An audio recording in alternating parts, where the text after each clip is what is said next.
Então, o self é o que a gente tenta integrar na nossa personalidade.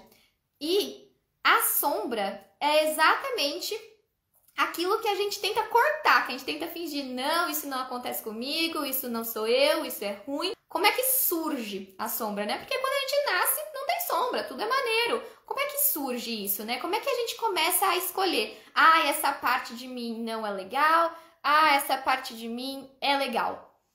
Isso é uma coisa boa, faz parte do meu self, é quem eu sou, e isso é uma coisa ruim que eu tenho que deixar pra lá.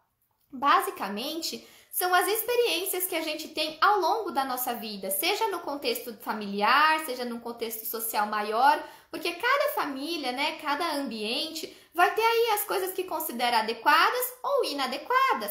E quando a gente está num ambiente que fala que certas coisas são inadequadas, a gente começa a tentar o quê? Reprimir essas coisas na gente. E quando você é criança, é muito normal você fazer isso, de reprimir, né? Porque, por exemplo, não é legal bater no coleguinha. Óbvio, não é legal. Então você vai lá e reprime isso.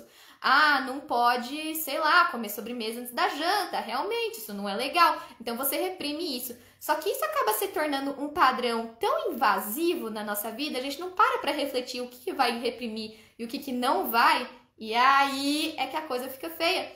Porque você começa a reprimir tudo. Cada pessoa vai ter a sua própria sombra e as próprias características da sua sombra.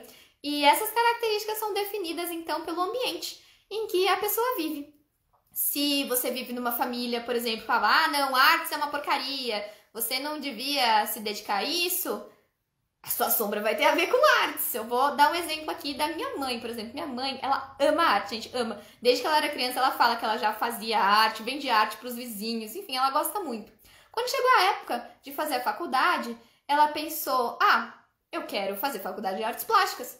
E a mãe dela, então, contexto familiar, falou, você não vai ser professorinha de desenho.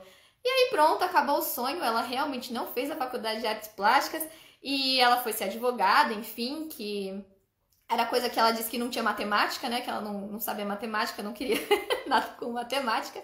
Então ela foi aí ser advogada, mas assim, com um amargor no coração. E essa sombra continuou, porque veja, minha mãe, né, depois isso já passou. Ela já podia ter feito, né, a faculdade se ela quisesse, ela trabalhou, juntou dinheiro, ela podia fazer o que ela quisesse. Mas a sombra é tão forte nela que ela não fez. Que ela considerou tão inadequado aquilo, não, fazer essa faculdade não tem nada a ver, não, artes realmente não é legal, que aquilo ficou reprimido nela.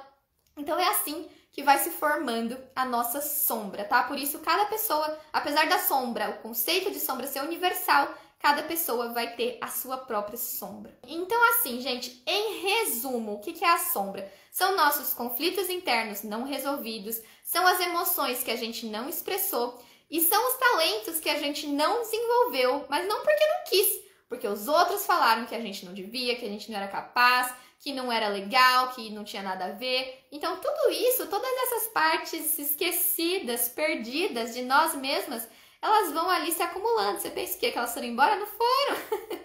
Elas vão se acumulando na sombra e vão cada vez aumentando mais essa ferida emocional. E aí, qual que é o sintoma, gente, de você não ter uma sombra trabalhada, de você ter essa ferida emocional aberta?